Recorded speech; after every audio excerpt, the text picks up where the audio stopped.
Conferencia 48. La fuerza vital en el universo. Saludos en el nombre del Señor.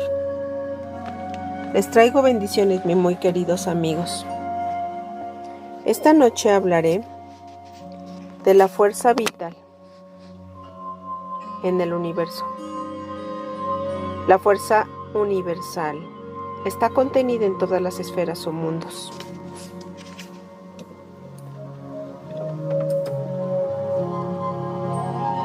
En todos los objetos inanimados, en las ideas abstractas y en los seres humanos vivientes. Nada existe sin ella. No hablaré de su manifestación en otros reinos, en las altas esferas que están fuera de su alcance y comprensión. No tendría sentido hacerlo, pues ustedes no podrían entenderlo, amigos míos. En mi conferencia, emplearé términos que ustedes puedan aplicar a su vida cotidiana. Un objeto inanimado es fuerza vital petrificada. Una idea bella, una verdad, es fuerza vital fluida. La fuerza vital es eterna y por lo tanto toda la vida es eterna. La muerte es solo una ilusión.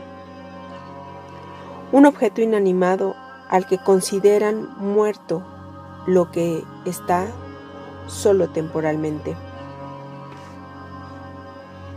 Toda la vida, de cualquier manera en que se manifieste, debe existir eternamente, pues la vida no eterna no es vida, y por lo tanto es una contradicción sin sentido. La fuerza vital contiene todos los atributos divinos. Es. No ha llegado a existir, no hace, no trabaja ni tiene. Simplemente es. Traten de entender la trascendencia y el significado de estas palabras. La fuerza vital está alrededor de ustedes y dentro de ustedes. Un ser humano que viviera en completa y total armonía con la fuerza vital no moriría, pero tampoco permanecería en el cuerpo físico. Su materia es fuerza vital petrificada y solo existe donde el campo de la fuerza vital es perturbado de alguna manera. Como lo han escuchado decir por varias fuentes de enseñanza, la muerte no es necesaria en principio y un día será eliminada. Las personas plenamente realizadas transformarán gradualmente su cuerpo en una forma espiritual. Así es, aunque esta posibilidad se encuentra en un futuro muy distante si se le mide con el tiempo de la Tierra, pero en principio ciertamente es posible. Allí donde la fuerza vital no se ha violado, la felicidad, es decir, la armonía y la paz completas, pueden ser suya, sin la inquietud y el temor de perderla de nuevo que acompañan a la felicidad temporal para ustedes los humanos.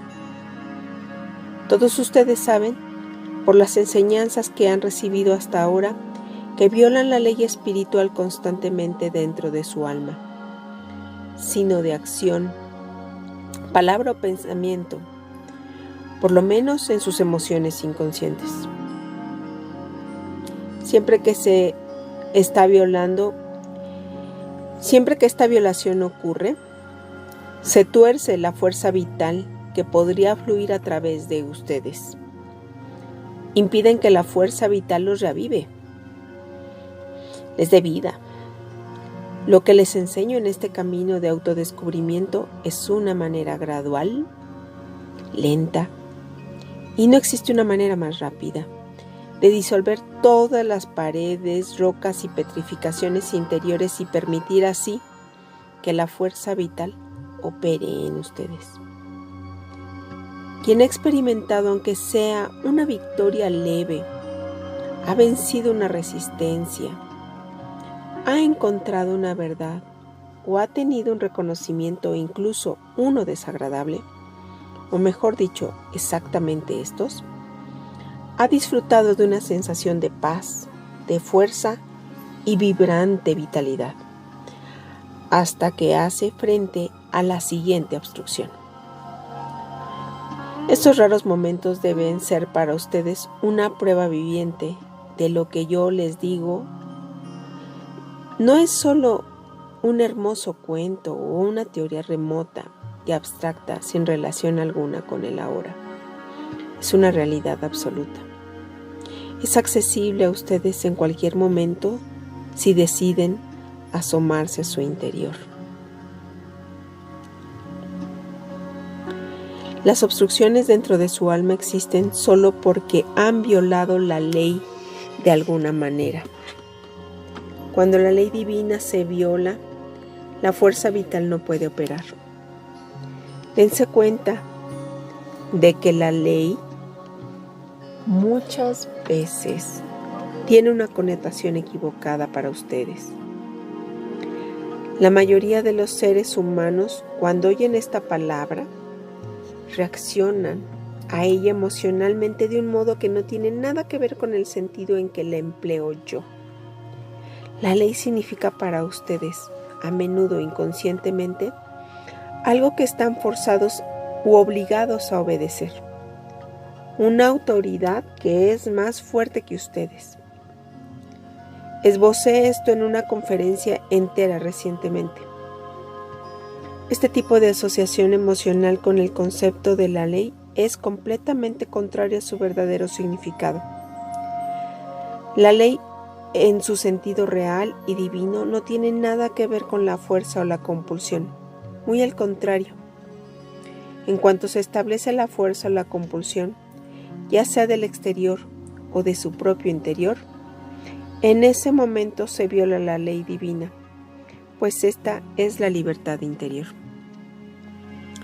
Ustedes solo pueden adquirir la libertad interior liberándose de sus errores.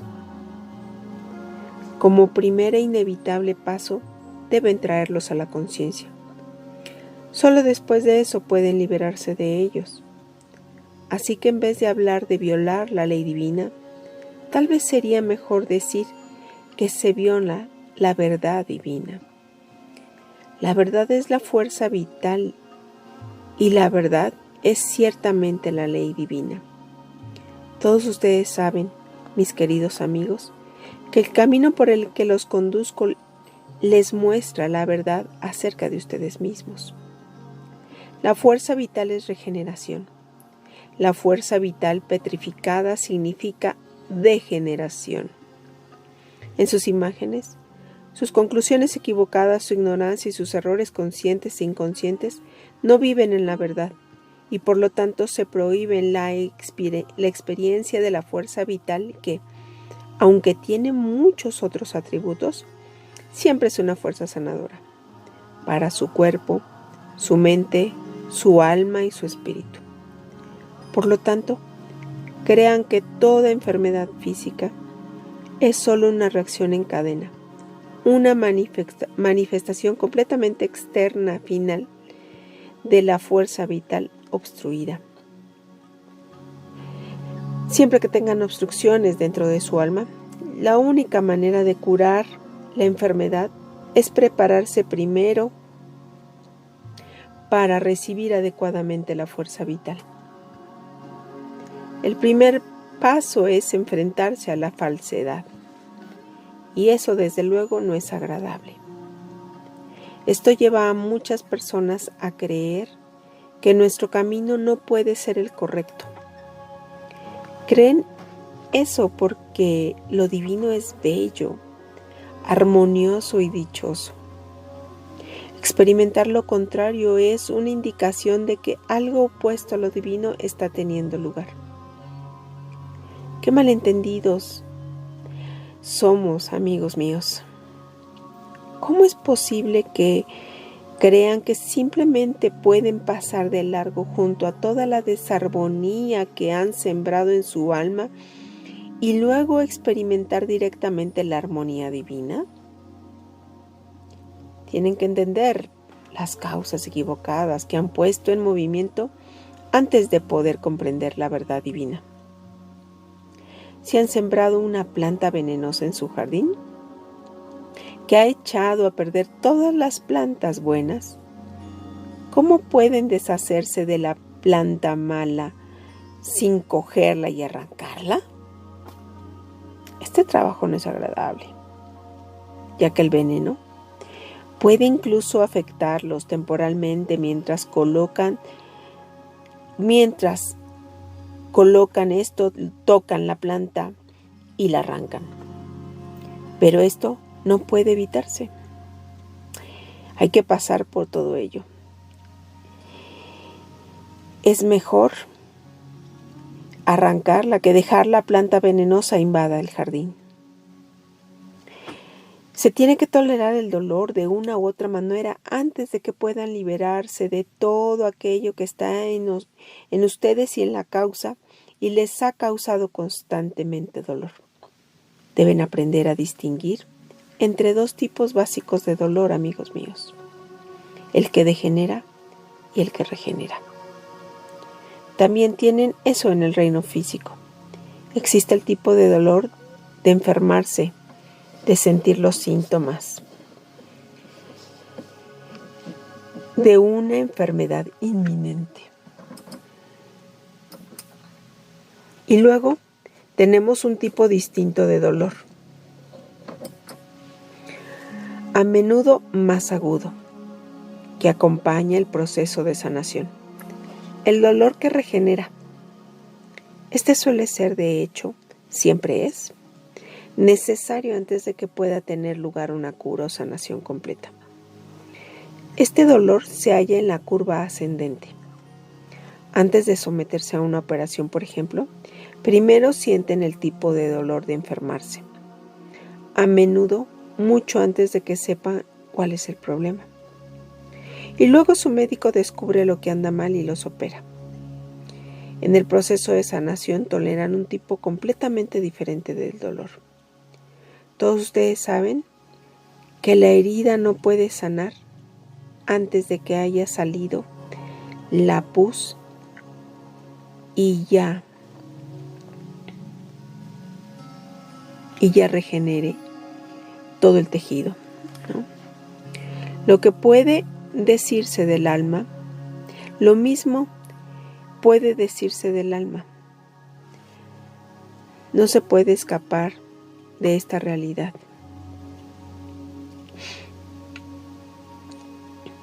Amigos míos, tienen la opción ya sea de quedarse en la curva descendente en el estado en el que sufren los síntomas, negándose a raíz del mal, o hacer acopio del valor, enfrentando el problema, abriendo la herida y por lo tanto permitiendo que las fuerzas sanadoras de la naturaleza intervengan. Después de dejar salir la pus, es decir, cuando ya se dejan y se limpian todos los tejidos para poderse volver a unir, hacer que el dolor pueda regenerarse, sea a través de dejar salir los errores, las conclusiones equivocadas. Se necesita tolerar durante un tiempo el tipo de dolor para poder ver y permitir la regeneración. La operación misma sería el desagrado de enfrentar lo que está mal en cada uno de ustedes. Es el punto alto, o podríamos decir el punto bajo, antes de que pueda empezar la curva ascendente. Si visualizan esto, podrían resultarle más fácil salirse de la trampa en la que ahora se encuentran. No necesitan tolerar la negrura y la desesperación. Den la vuelta, queridos míos, y traten de entender lo que digo aquí y de enfocar la verdadera aflicción, en vez de fijar su atención continuamente en los síntomas tan solo. Hasta mis amigos que están muy adelantados en este camino sienten la tentación de mirar los síntomas del mal y no la causa, debido a su miedo inconsciente del dolor más agudo de la operación. Entiendan que una vez que tengan el valor de atravesar la operación, el tiempo de dolor será muy breve. Sí, empero, se quedan en la curva descendente concentrándose en los síntomas, pero desviando la mirada de su origen dentro de ustedes mismos, el sufrimiento durará. El dolor perdurará hasta que decidan enfrentar el problema real y someterse a la operación, que es la que va a sanar el alma. Este consejo no solo se aplica al hecho de emprender este camino en su conjunto, sino que debe aplicarse a todos los pasos que se tiene. Pueden estar muy encaminados en este pathwork y de todos modos pasar por alto deliberadamente ciertos puntos enfermos de su alma y buscar el remedio en el mundo exterior. Ups. Esto de nuevo es apegarse a los síntomas.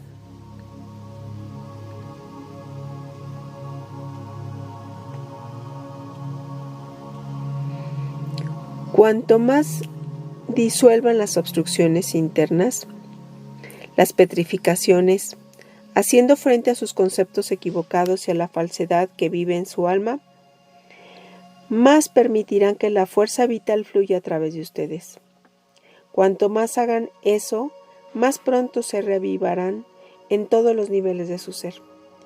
Como dije al principio de esta conferencia, la perfección es ilimitada y eterna, no solo en el sentido del tiempo, sino también en el sentido del alcance. Pueden sentir y experimentar una parte infinitesimal de todo esto, aún estando todavía en la tierra. Quien se acerque al sendero pedregoso y empinado del autodescubrimiento, experimentará gradualmente, poco a poco, cambios que son increíbles o que serían increíbles para cualquiera que no desee invertir en este esfuerzo. No les prometo milagros, amigos míos. Los milagros en este sentido no existen. Quien quiera creer en este tipo de salvación, lo hace porque no entraña un esfuerzo personal. Qué fácil sería, pero no, esa salvación no existe. Este camino es de una realidad absoluta. No hay cuentos de hadas. La realidad que les cuento, que les muestro, puede ser experimentada por todos, con la condición de que no rehuyan el trabajo y que estén dispuestos a pagar el precio. Sí, ocurren milagros en este pathwork, pero solo si se ganan de la manera más dura. Y así debe ser, de la manera en que puedan creer con seguridad. Porque tiene sentido creer. Y no olviden otra cosa, que los cambios sutiles de personalidad se manifiestan primero dentro, así que otros no lo notan ni se manifiestan en un cambio de circunstancias. La primera manifestación debe ser que se sienten y reaccionan de una manera diferente por dentro. El resto viene después. Así pues, mis queridos amigos, permitan que la fuerza vital entre su alma. No pueden hacer esto simplemente deseándolo, tratando de ponerse en un estado de ánimo de santidad, aunque esto puede ayudar un poco. Una oración puede darles la fuerza necesaria para hacer su parte, pero tienen que efectuar el trabajo.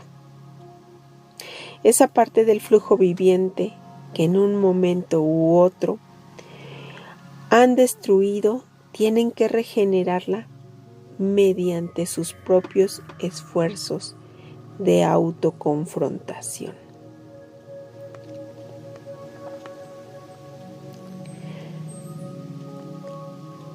Venciendo la resistencia, la pereza, la autocompasión. Nunca deben creer ni por un instante que lo que experimentan es injusto, no importa lo mucho que pueda parecerle. Al final de cuentas, con absoluta verdad y realidad, ustedes se lo han causado. Tienen que buscar la causa y encontrar una manera de salir de ello distinta de la dirección que han tomado hasta ahora, el estado en el que han permanecido demasiado tiempo. Piensen en ello, mis queridos amigos. Y solo con ello se podrá vencer la resistencia, la pereza y la autocompasión. Y ahora, un consejo más para su trabajo de la búsqueda de imágenes. Lo que he dicho en la conferencia sobre este tema seguramente les ha mostrado que varios temas y conceptos generales desempeñan un papel en la psique humana. Por lo tanto, las actitudes generales necesitan investigarse. Una actitud frente a un concepto o una idea general se vuelve muy personal en la mente y el alma humanas porque todos los seres humanos se encuentran con experiencias personales en su vida que se aplican a estos temas. El método que he presentado hasta ahora abarca en breve las diversas listas que no necesito enumerar otra vez, la historia de la vida del individuo y la práctica de la revisión diaria. Con este material en las manos ciertamente pueden tener éxito. Y lo han tenido en sus hallazgos. Ahora me gustaría darles otro elemento más para que lo añadan al método. Algunos de ustedes lo han usado de todas maneras, sin darse cuenta de ello. Pero ahora deben incorporar este elemento como parte integral del trabajo. Es este. Tomen todas las ideas, conceptos y principios y hagan una lista de todos los que son importantes en la vida de una persona. De igual manera ya he hablado cómo el amor, el eros y la sexualidad o la autoridad de otros hablaré en el futuro.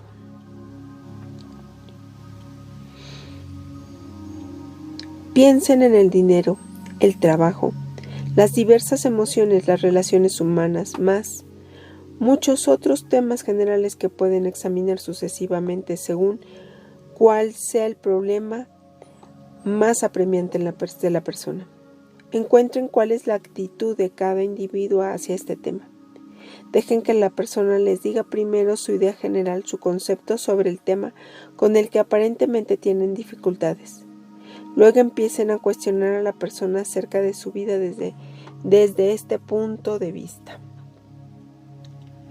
específico, abarcando su niñez, su adolescencia, su vida de adultos jóvenes y así sucesivamente. Permitan que esa persona les diga cuál fue la actitud o aparente actitud de sus padres sobre ese tema. Podrían entonces descubrir que, en 9 de cada 10 casos, el concepto intelectual es completamente diferente de la conducta y la actitud emocionales. Esto debe de brindar una importante pista para las imágenes y las conclusiones equivocadas.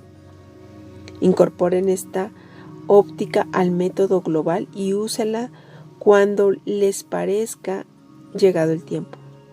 Conviértanla en un programa definitivo. Sin embargo, no debe haber un sistema rígido. Ustedes saben que tienen que trabajar con su intuición y de acuerdo con su personalidad. En un caso, un tema debe abordarse primero. En otro, podría ser apropiado un tema diferente. Y en otro más, podría ser mejor esperar con este tipo de investigación. A su debido tiempo, hablaremos de muchos temas generales de este tipo desde el punto de vista de la interpretación equivocada en el inconsciente y cuál podría o debería ser la reacción correcta. Y ahora, mis queridos amigos, antes de ocuparnos de sus preguntas, me gustaría hacerles una propuesta que debería resultar extremadamente interesante para todos. Hay mucha fricción entre ustedes y esto es inevitable en cualquier grupo humano. También están llenos de buena voluntad y no desean fricciones. La pregunta siempre es cómo eliminarlas. ¿Existen maneras? ¿Han intentado algunas? ¿Otras no? ¿O las han olvidado? Permítanme ahora hacerles una sugerencia que debería ser muy fructífera si la usan. Todos ustedes saben que los abogados pueden defender un caso desde los dos lados enteramente diferentes. Pueden representar primero el caso desde un punto de vista y ser completamente convincentes. Luego pueden enfocarlo desde el lado opuesto y ser igualmente convincentes. Cualquier abogado les confirmará esto. Muchos lo practican como parte de su preparación.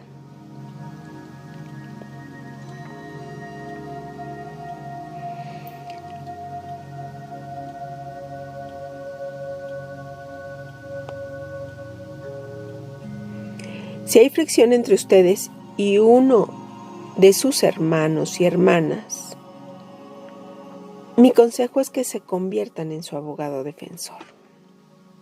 Tomen el caso y traten de ver cómo lo ve el otro y preséntense el caso primero ante ustedes mismos. Esto será lo más fácil. Luego acudan con una tercera persona objetiva, desapegada del conflicto. Quizás la persona con la que trabajan y repitan este proceso en su presencia. Este será el segundo paso. Y si realmente desean alcanzar el peldaño más alto en este asunto específico, vayan con la persona con la que tienen el conflicto y sean su abogado defensor. Tal vez él o ella haga lo mismo. Para esto se necesita valor y humildad, los dos atributos indispensables para alcanzar cualquier éxito en este pathwork. Pero si no logran dar el último y más importante paso, intenten el primero y quizás después el segundo. Emprendan esta tarea con seriedad. No hagan un intento tibio. Traten de olvidarse ustedes mismos. Traten de actuar en nombre de su adversario como si en realidad fuera un abogado y su reputación estuviera en juego. Al defender mal, porque en un rincón de su ser todavía quieren demostrar cuán razón tienen, no realizan su trabajo en absoluto. Jueguen un juego. Imaginen que su vida depende de presentar argumentos convincentes en favor de la otra persona. Cuanto mejor lo representen, mejor para ustedes. Y no, como podrían seguir creyendo, cuanto mejor lo defiendan, peor librados saldrán ustedes. Después de que el otro los haya escuchado primero como su cliente, eso les dará material adicional para que puedan defenderlo mejor. Escúchenlo para poder extender y fortalecer los argumentos en favor de su cliente. ¿Saben lo que esto hará por ustedes, queridos míos? Les abrirá nuevos panoramas de comprensión. Están tan acostumbrados a representar solo su propio caso. En eso son perfectos. Ahí no necesitan mejorar ni practicar. Aprendan ahora a ver el otro lado. Sean el abogado del otro, en vez de serlo para ustedes. Ese es mi consejo. Será un ejercicio excelente. La manera más segura y rápida de eliminar la fricción o de reducirla al mínimo, siempre que lo lleven a cabo en su totalidad, también puede ser una buena tarea para el trabajo grupal. Primero expongan brevemente sus propios argumentos y luego conviértanse en el abogado del otro. Dejen que los demás juzguen si ustedes son un mejor abogado cuando se representan a sí mismos que cuando representan a la otra persona. Y ahora, amigos míos, estoy listo para sus preguntas. ¿Desean preguntar algo relacionado con los temas que vimos esta noche? Sí, hay preguntas. Pregunta 1. La ciencia dice que la vida es luz y conciencia. ¿Corresponde eso a lo que usted dijo esta noche? ¿Inteligencia y luz? Respuesta. Naturalmente. Solo que es mucho más que eso. La inteligencia y la luz son solo dos detalles. La fuerza vital es todo lo que existe, todo lo bueno, y todo lo negativo perjudicial es fuerza vital petrificada. La verdad divina o la ley divina que no se ha acatado. Siguiente pregunta. ¿Cuáles son las calificaciones y los requisitos para ser trabajadores de equipo y después de cuánto tiempo de preparación y de autopurificación, generalmente hablando, deben empezar a trabajar en equipo? La respuesta es: esto, desde luego, es muy difícil de responder en términos generales, pero lo intentaré. Una de las calificaciones generales es cierto talento psicológico. Ni siquiera tengo que decirlo. Muy pronto se notará quién lo tiene y quién no. En la mayor parte de los casos, hasta la persona misma se dará cuenta que sí tiene este talento o no. Desde luego que no tenerlo no es nada de lo cual deba uno avergonzarse. No, todo el mundo tiene los mismos talentos. Cualquiera que sea medianamente honesto consigo mismo, sabrá si tiene o no cierto número de calificaciones.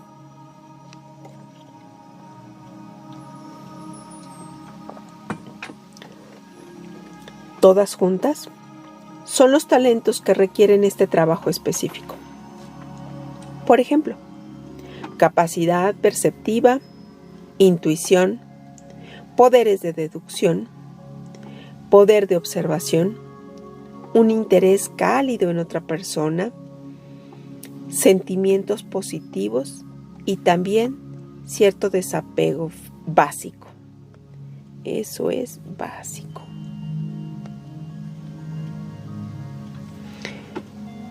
Es imposible determinar el elemento del tiempo. Este varía. Algunas personas pueden ser capaces de hacer este trabajo más pronto que otras. Depende de ellas.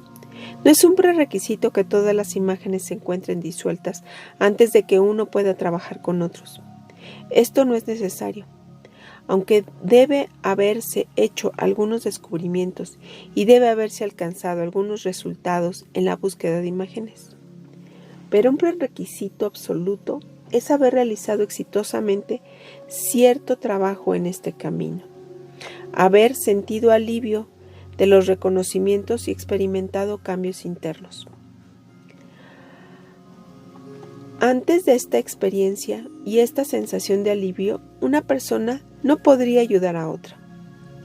Debe haber tenido esa sensación para saber lo que es. Solo entonces puede ayudar con convicción. Mientras no haya tenido lugar cierto alivio y victoria, estaría tan envueltos en la oscuridad, tan atrapados en sus propias dificultades, que jamás tendrían los ojos abiertos para otro. Faltaría el desapego y la intuición necesarias. Así que ese es el criterio por el que pueden proceder y juzgar. Cada uno de ustedes debe saber mejor si está listo o no cuando se pregunte: ¿he tenido una experiencia? ¿Estoy completamente convencido? ¿He superado ciertos problemas básicos propios? ¿Entiendo de verdad qué hay en mí que causa mis principales problemas? Lo repito, las imágenes no tienen que haberse disuelto, pero el alivio que es el resultado inevitable de entender ciertas causas y efectos en la propia vida debe haberse experimentado. Wow. Siguiente pregunta. Al releer la última conferencia sobre la pared, me pareció entender que cuando debemos encontrar la pared, también debemos darnos cuenta de que esa pared está casi físicamente presente. ¿Es correcto? No entiendo lo que quiere decir con físicamente. Yo quise decir que debes visualizarla, que debes sentirla como algo concreto en tu alma. Después de un tiempo, llegarás a ese punto, pero no puedes verla físicamente. Es solo que sientes una dureza en ti, algo que te impide estar completamente vacío y en un estado de flujo. Siguiente pregunta. Creo que ocasionalmente se le puede ver en un estado de ensoñación y antes de despertar. Respuesta. Sí es posible. También puede verse en un ensueño. Siguiente pregunta. Solo después que haya desaparecido la pared, ¿puede tener lugar nuestro renacimiento espiritual? ¿Ocurre esta desaparición cuando uno se ha vuelto consciente de todo lo que estaba detrás de la pared o solo después de que se ha purificado? La respuesta es, el renacimiento espiritual puede ocurrir solo después de que te has vuelto completamente consciente de todo lo que estaba oculto detrás de la pared. Entonces las fuerzas regeneradoras de la naturaleza pueden empezar a actuar. Pero trata de entender lo que significa estar completamente consciente. Eso entraña ampliar tus hallazgos en todo momento a tus reacciones. Y eso después, luego no es fácil. La pregunta, ¿puede uno ser compulsivamente consciente de todas sus tendencias equivocadas? Debe llegar el tiempo. Esa es la respuesta. Debe llegar el tiempo. No digo que tenga que llegar en esta vida para todos ustedes. Quizá haya poquísimos para quienes esto sea posible, pero a la larga debe llegar para todos. Hasta que llegue a ese punto, debe seguir encarnando. Pero puede recorrer una buena distancia en su vida.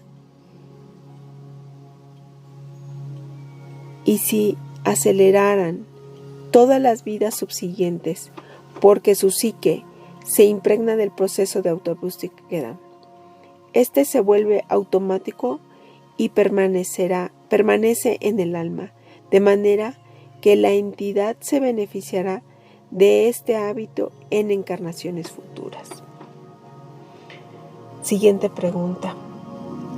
En la última conferencia se dijo que el aura puede ser vista por los clarividentes, pero un ser humano no. Siempre lleva la imagen de su esfera con él. ¿Cómo puede ser? Respuesta. ¿Qué es lo que no entiende? Pregunta. Bueno, lo que uno hace y lo que uno es siempre se refleja afuera y eso crea su esfera. Respuesta. Cada persona tiene muchas esferas. No puedes vivir en todas las esferas al mismo tiempo. Por lo tanto, no las llevas contigo, por así decirlo. Esto es un sentido simbólico. Hablando en términos generales, tienes tu ser superior y tu ser inferior con todos sus diferentes grados. Tienes todas estas etapas intermedias. Cada una crea una esfera diferente. De acuerdo con la vida que vives, la ocupación de tu mente y de tu corazón reside simbólicamente hablando en la esfera que es el reflejo de esas actitudes y tendencias. Y por lo tanto, las otras esferas se borran por el momento. Está en un segundo plano, pero son tuyas también. Pueden aparecer en primer plano en un periodo diferente de tu vida. Es muy difícil que yo te haga entender esto, pero no tengo otra manera de explicarlo. Siguiente pregunta. A la larga, ¿todas las esferas de una entidad se convierten en una? La respuesta: absolutamente. Solo mientras la personalidad está dividida.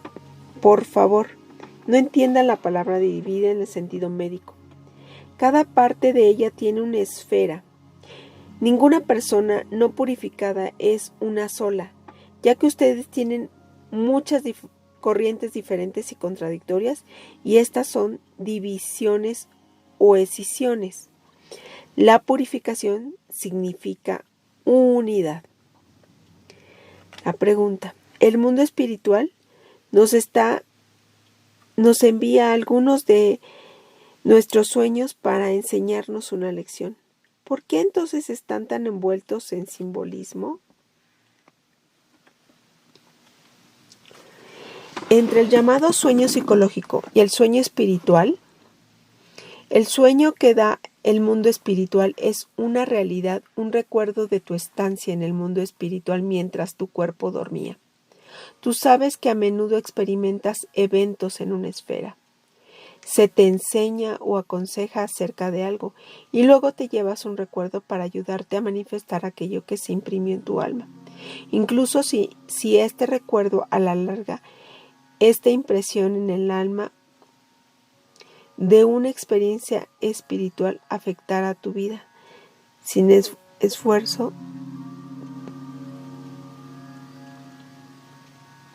tus actitudes.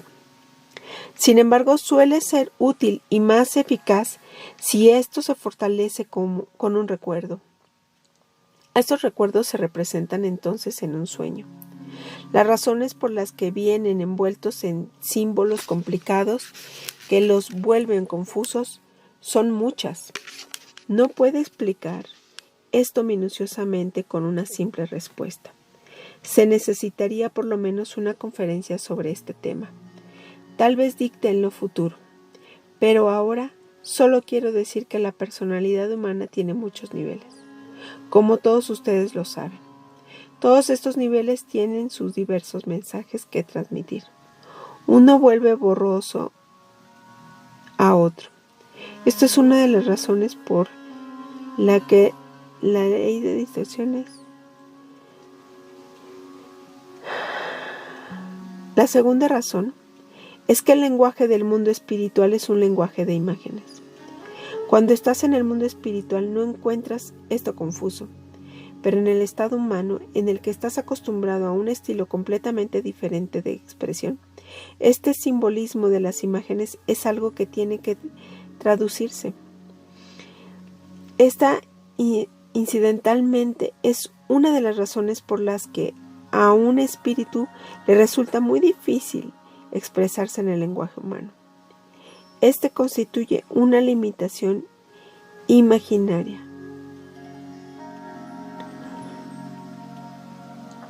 Imagina que no conoces muy bien una lengua extranjera y que tienes que traducirla laboriosamente a una lengua que te es conocida. A veces será una tarea difícil. Existe mucho esfuerzo. Tienes que pensar. Tal vez tengas que buscar palabras en un diccionario. Así que se traduce de una lengua a otra. Ahí está la dificultad. El lenguaje de imágenes en sí no es confuso. De hecho, es mucho menos confuso que tu lenguaje humano, que es mucho más limitado.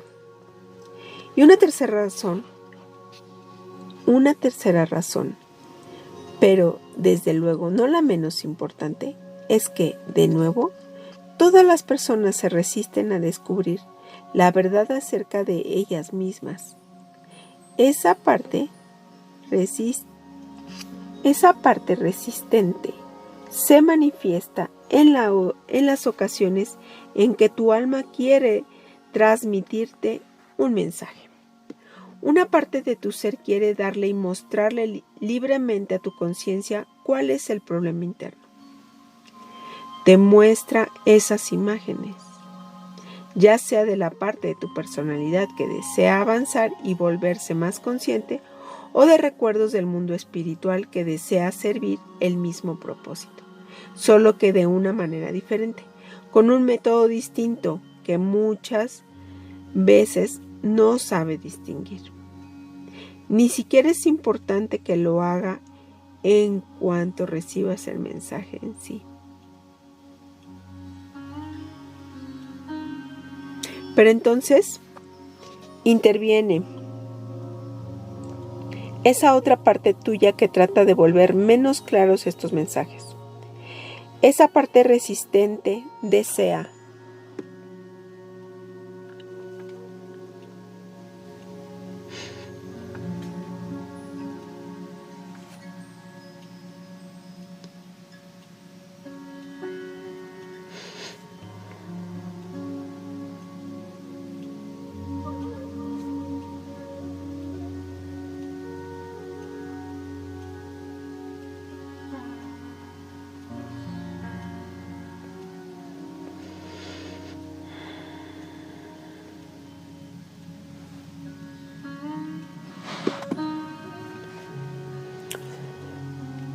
Pero entonces interviene esa otra parte tuya que trata de volver menos claros estos mensajes. Esta parte resistente desea tapar, camuflar todos estos mensajes que te conducen al autoconocimiento y al cambio interno. Esto es lo que puede hacer si tu voluntad es lo suficientemente fuerte. Incluso si la voluntad externa todavía está paralizada, no puede prohibir al ser superior intervenir, hablar, trabajar y mostrarte el camino. Esto sucede a menudo a través de los sueños, pero siempre está la interferencia del ser inferior, que envía perturbaciones. Se puede interferir en los mensajes de radio de una manera similar. A todos estos elementos se debe la dificultad de interpretar el lenguaje de los sueños. Pregunta: ¿estas razones que acaba de dar son en cierto sentido similares a las razones por las que Jesús habló en parábolas y por las que la Biblia es simbólica? Respuesta: son parte de la razón, pero no toda. También son muchas las razones por las que Jesús habló en parábolas. Por ejemplo, la humanidad en ese tiempo estaba menos desarrollada. La mentalidad de la especie humana en general era más bien la de un niño.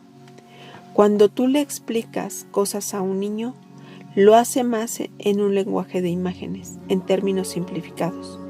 Cuando el niño crece, se intelectualiza y se abre más a las ideas abstractas.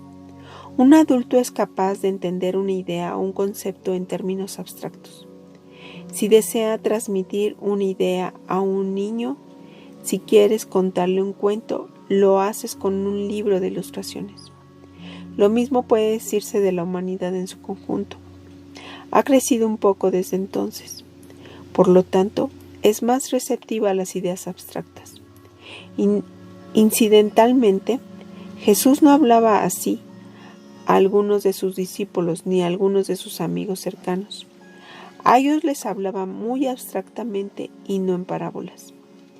Era más fácil que las masas entonces entendieran estas y menos probable que las malinterpretaran, ya sea voluntariamente o por ignorancia. El lenguaje de imágenes que se usa para los niños o en las parábolas no tiene nada que ver con el lenguaje de imágenes del mundo espiritual. Este último es infinitamente más sutil y tiene un horizonte mucho más amplio que el del lenguaje humano. Por otra parte, el lenguaje de imágenes humano es más limitado que el lenguaje humano ordinario. Debes distinguir la diferencia entre los dos tipos de lenguaje de imágenes. El que experimentas en los sueños solo te parece más limitado, pero en realidad no lo es. Me retiraré a mi mundo y los dejo a todos con las bendiciones y las fuerzas divinas. Ojalá que los amigos nuevos que se han abierto paso hasta aquí se tomen la molestia y tengan la paciencia para averiguar si pueden encontrar las muchas respuestas que ofrece este patchwork. No se apresure ninguno de ustedes. Reciban por lo menos las partículas de la fuerza vital que encierran todas las bendiciones. Lo mucho o poco que puedan absorber depende enteramente de su propia disposición de ánimo. La amargura, el enojo y la autocompasión bloquean la fuerza vital. Recuerden eso y traten de abrir sus puertas. Sean benditos, sean queridos. Queden en paz. Queden con el Señor.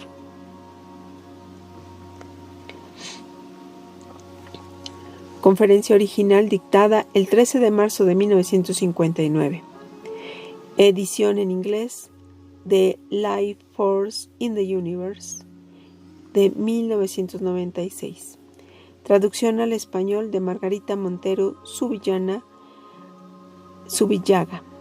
en 2012. Y los reconocimientos de el proyecto de las conferencias del guía en nuevo formato PDF, EPUB y Kindle fue posible gracias a la aportación de Ana Consuelo de Alba, Rocío Castro y Olga Tanaka. Participó Vicente Encarnación y formó Ana Guerrero. Septiembre del 2020. Patchwork México. Y esta aportación está hecha por Nancy Flores Tobar. Saludos, un abrazo, bendiciones.